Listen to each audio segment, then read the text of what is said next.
Hello, welcome to this video. ഇന്ന് ഞാൻ പറയാനിരിക്കുന്നത് September 23. ഇന്ന് പറയാനിരിക്കുന്നത് 117 സങ്കീർത്തനം 1-2 വാക്യങ്ങൾ.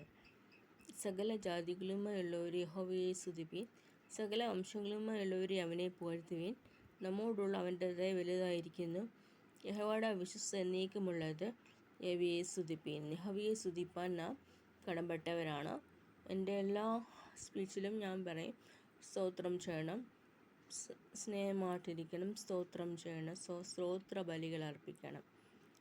കർത്താവിനെ മഹത്വപ്പെടുത്താനാണ് പറയുന്നത്. അതുകൊണ്ട് കർത്താവിനെ സ്തുതിക്കാം. നമ്മൾക്ക് അതിരാവിലെ സമയം കിട്ടിയില്ലെങ്കിൽ നമ്മുടെ ദൈനംദിന ജീവിതത്തിൽ കുറച്ച് നേരം മാറ്റി വെച്ച് ബൈബിൾ വായിക്കുവാനും പ്രാർത്ഥിക്കുവാനും എൻ്റെ കർത്താവ് നമ്മളെ സഹായിക്കട്ടെ. എൻ്റെ ജീവിതത്തിൽ കഴിഞ്ഞ കാലങ്ങളിൽ ഞാൻ ചെയ്തതാണ്, ഇപ്പോൾ അത് വീണ്ടും ചെയ്യണം. സകല ജാതികളുമായുള്ളവരെ യഹോവയെ സ്തുതിപ്പീൻ, സകല വംശങ്ങളുമായുള്ളവരെ അവനെ പുകഴ്ത്തുവീൻ. യേശുവിനെ പുകഴ്ത്താം. യഹോവയെ പുകഴ്ത്തുന്നത് നല്ലത്. നമ്മോടുള്ള അവൻ്റെ ദയ വലുതായിരിക്കുന്നു. ദയ, കരുണ, കൃപ, അവൻ്റെ മേഴ്സിഫുൾനെസ് എല്ലാം,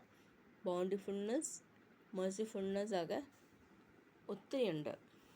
ദയ, കർത്താവിൻ്റെ ദയയിൽ നാം ആശ്രയിക്കാം. കർത്താവ് നമ്മളെ സഹായിക്കും. നമ്മുടെ ഇഷ്ടം സന്തോഷമെല്ലാം അവൻ നൽകിത്തരും. നമ്മൾ ആഗ്രഹിക്കും ഇങ്ങനെയൊക്കെ നടക്കണം, അതുപോലെ ആക്കിത്തരും. യേശുവിനോട് നടക്കാം. നാം പതറിപ്പോകുന്ന നിമിഷങ്ങളിൽ കർത്താവിനെ ആശ്രയിക്കാം.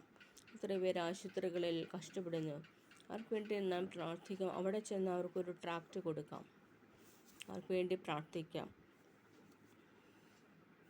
അതുപോലെ ചെയ്യാം. അതുപോലെ യഹോവയുടെ വിശ്വസ്ത എന്നേക്കുമുള്ള യഹോവയെ സ്തുതിപ്പീൻ.